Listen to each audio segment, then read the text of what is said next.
Leta pombe. Yes, mafundi, hii ndio kazi yenye hii sisi huwa tunafanya. Na hapa imesemekana lazima vitu sishike ukuta ndio mshahara itoke.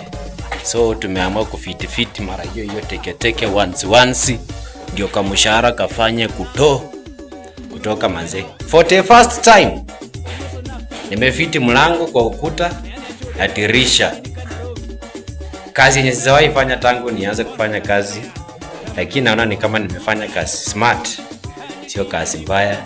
So manze, support yako ni kuchukua tu namba yangu hapo kwa bio, unanipigia simu, ninakuja na kufanya kazi safi, kazi mwecheche.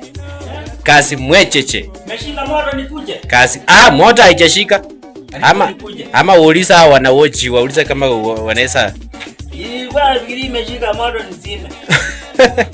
Ni mwecheche tu lakini haijashika moto. Hii kazi ni moto lakini haijashika moto. Najua nilikuwa naona kitambo kama hii ni thermos.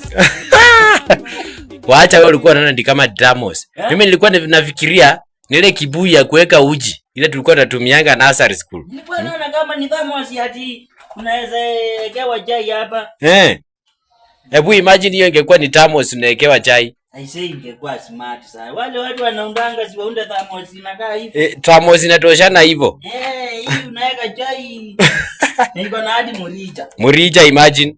Hebu waonyeshe hiyo mrija. Mrija ndio hii. Lakini sasa shida, hii usiwahi weka mahali mademu wako.